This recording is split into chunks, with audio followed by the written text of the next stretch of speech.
अस्तो मा सद्गमय तमसो मा ज्योतिर्गमय मृत्योर्मा मृतम गमयम।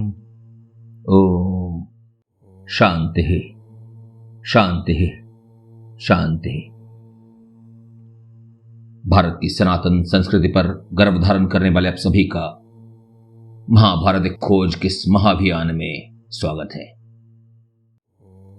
यहां हम असत्य से सत्य की ओर, अंधकार से प्रकाश की ओर और मृत्यु से अमृत की ओर का प्रवास करेंगे। पहले हम ये समझते हैं कि हम किस असत्य, किस अंधकार की बात कर रहे हैं और वो कौन सी मृत्यु है जिससे हम अमृत की ओर जाने के प्रयास में हैं। क्या आपने कभी परजीवियों के बारे में सोचा है? पैरासाइट्स, वो आप पर निर्भर करते हैं, आपसे अपनी जिंदगी की जरूरतों को पूरा करते हैं और एक कृतघ्न, एक एहसान फरामोश की तरह आपको ही भीतर से खोखला करने की कोशिश करते हैं, आपको बीमार कर देते हैं और कई बार मृत्यु का कारण भी बन जाते हैं। ऐसे ही कई पैरासाइट्स, परजीवी रामायण और महाभारत जैसे हमारे सांस्कृतिक धरोहर में भी अपना घर बनाकर बैठे हैं। अनेक आधुनिक रचनाएं जैसे कि उपन्यास, टीवी शोज, मूवीज, इन्हीं कालजयी रचनाओं के बल पर अपना पोषण कर रहे हैं और सृजनात्मक स्वतंत्रता के नाम पर अनेक तर्क, कुतर्क और मिथक के द्वारा मूल गाथा को ही भीतर से खोखला करते जा रहे हैं। झूठ और कल्पनाओं का एक ऐसा भ्रमजाल फैला दिया गया है कि लोग 5000 वर्ष पूर्व के उस महान कालखंड को एक कोरी कल्पना मात्र समझने लगे हैं। रामायण और महाभारत को मिथक यानी कि माइथोलॉजी बता स्वयं माइथोलॉजी एक्सपर्ट बन बैठे हैं। क्या है मिथक? सत्य को सत्य बताना है मिथक। उस दुर्लभ ज्ञान के प्रकाश को कल्पनाओं के अंधकार में ले जाना है मिथक। और प्राचीन संस्कृति की मृत्यु है मिथक। मैं सृजनात्मक स्वतंत्रताओं का विरोधी नहीं हूं, स्वयं कथाकार हूं। ध्यान रखें, सभी परजीवी यानी कि पैरासाइट आपको नुकसान नहीं पहुंचाते। कई सहायक भी होते हैं, कई घाव भरने का काम भी करते हैं। आपके घर में कॉकरोच भी एक परजीवी है और आपका पालतू कुत्ता भी, पर दोनों में अंतर है ना। ठीक उसी तरह रामायण और महाभारत पर आधारित रचनाएं भी हैं, कुछ कॉकरोच की तरह, कुछ महाराणा प्रताप के इतिहास से प्रसिद्ध चेतक की तरह, जिसने महाराणा के प्राण बचाने के लिए अपना बलिदान दे दिया। और यही कारण है कि मैंने आरंभ किया बृहदारण्यक उपनिषद के इस मंत्र से, हिंदू संस्कृति का मूल मंत्र भी है, अस्तो मा सद्गमय। उस मिथक के असत्य को खंडित कर मूल सत्य की तलाश, तमसो मा ज्योतिर्गमय, उनके द्वारा फैलाए गए अंधकार को हटा प्राचीन संस्कृति को प्रकाश में लाना। पर मृत्यु और अमृत गम्यम यानी कि मृत्यु से अमृत का प्रवास मुझ अकेले के बस की बात नहीं है। आपकी भी सहायता की जरूरत पड़ेगी। आपको फिर से अपने बच्चों को रामायण और महाभारत की कहानियां सुनानी पड़ेंगी ताकि वो सही और गलत का अंतर समझ सकें, हमारी गौरवशाली संस्कृति पर गर्व कर सकें, ना कि उन्हें कपोल कल्पना मानने की भारी भूल करें। सो ऐसे प्रतिज्ञा करें, प्रॉमिस करें कि आप आज से अपने महाग्रंथों को माइथोलॉजी कहना बंद कर देंगे। आप उन्हें महागाथा कह सकते हैं, एपिक कह सकते हैं, सागा कह सकते हैं। तो आइए आरंभ करते हैं इस महाभारत खोज के इस महायज्ञ का, जिसमें सत्य की अग्नि का प्रकाश होगा, मिथकों की आहुति दी जाएगी ताकि प्राचीन संस्कृति और उसके दर्शन का विस्तार हो।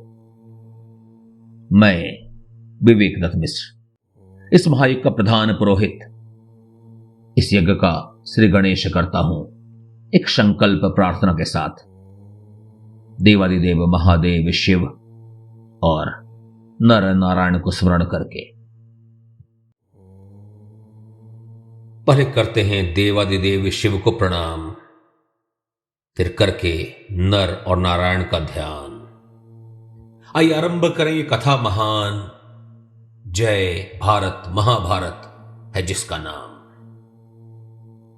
घटनाक्रम को हुए कई सहस्त्र वर्ष हैं चुके बीत, पर गाथा है कि आज भी लेती हर किसी को अपनी ओर खींच। ज्ञान है, विज्ञान है और टक्कर है धर्म धर्म के बीच, और इसी में तो निहित है कृष्ण के गीता की बीज। पर वर्षों का पड़ा धूल एक आवरण सा बनाता है। अनेक नवीन सृजनात्मक गाथाओं का समन्वय भ्रमजाल फैलाता है। हर किसी का अपना दृष्टिकोण, नए नए प्रसंग जोड़े जाते हैं। सत्य और असत्य का अंतर कई समझ भी न पाते हैं। नवीन कथानक में खलनायकों में भी नायक ढूंढे जाते हैं। शकुनी के पूरे कुनबे का नाश कुरुक्षेत्र के कारण बताए जाते हैं। कुछ को नायक बनाने के लिए अनेक नायक भी खलनायक कहे जाते हैं। यही नहीं, श्री कृष्ण भी कपटी और छलिया लोगों को नजर आते हैं। द्रौपदी के अपमान का कारण लोग स्वयं उसे बताते हैं कि कर्ण का स्वयंवर में अपमान, ऐसी कथा को गढ़ जाते हैं। हर लो चीर कर दो नग्न एक स्त्री को भरी सभा में, ऐसे जो कहने वाले हैं उनके चरित्र को भी आवरण देने वाले आज हजारों हैं। हर लो चीर कर दो नग्न एक स्त्री को भरी सभा में, ऐसे जो कहने वाले हैं उनके चरित्र को भी आवरण देने वाले आज हजारों हैं। कृष्ण ने किया था स्वयं गीता में सत्य उजागर, समय ग्रस लेता है सत्य ज्ञान को भी जैसे कोई अजगर। समय के साथ मूल ज्ञान लोप हो जाता है, ऐसे ही समय में तो नवीन गीता रचा जाता है। समय के साथ मूल ज्ञान लोप हो जाता है, ऐसे ही समय में तो नवीन गीता रचा जाता है। कृष्ण ने दोहराया था अर्जुन के लिए धर्म योग का वो ज्ञान जो था इतना प्राचीन, पहले प्राप्त किया था उसे स्वयं सूर्य विवस्वान, मनु, इच्छवाकु और फिर न जाने कितने ही ऋषि महान। पर खो जाने पर की पुनः व्याख्या गीता में इसके स्वयं कृष्ण भगवान। उसी तरह आज भी एक अद्भुत ज्ञान लोप हो रहा है। श्रुति स्मृति परंपरा को छोड़ ज्ञान का यंत्र से योग हो रहा है। प्रस्तुति के दिखावे में सत्य का ह्रास हो रहा है। कृष्ण अर्जुन छलिया और कर्ण शकुनी नायक विशेष हो रहा है। आज महाभारत को पुनः उसके वास्तविक स्वरूप में लाना है। उसमें निहित ज्ञान को पुनः पुनः दोहराना है। कर चुका जमाना ऐसा महान प्रयास बारंबार, उसी प्रयास को सार्थक कर जाना है फिर से एक बार। करने से पहले आरंभी गाथा महान, आइए दोहराते हैं शपथ मान धर्म का विधान। चर्चा होगी केवल प्रमाणिक प्रसंगों पर, न भटकेंगे न रचेंगे कोई भ्रामक प्रसंग किसी भी स्वार्थ पर। हे देव, इस गाथा के प्रमाण में धर्म हो, श्री कृष्ण के अवतरण का कारण इसका संबल हो, छल प्रपंच धर्मियों का नाश हो, धर्म पर पुनः दृढ़ विश्वास हो। पहले करते हैं देवादिदेव शिव को प्रणाम, फिर करके नर और नारायण का ध्यान। आइए आरंभ करें ये कथा महान। जय भारत महाभारत है जिसका नाम।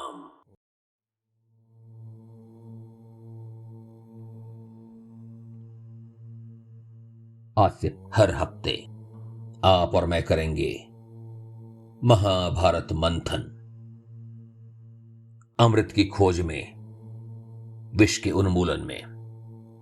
अमृत होगा महाभारत का वो अद्भुत दर्शन जिसने 5000 वर्ष से भी अधिक समय से भारत और विश्व को अपनी ओर आकृष्ट किया है, और आज तक की भी विश्व की सबसे बड़ी रचना है। विषाक्त मिथकों का विषपान कर हम विश्वायुषु के वंशज महाभारत के दुर्लभ ज्ञान की खोज करेंगे। महाभारत एक खोज, डिकोडिंग महाभारत विद विवेक। आप, मैं और महाभारत हर हफ्ते।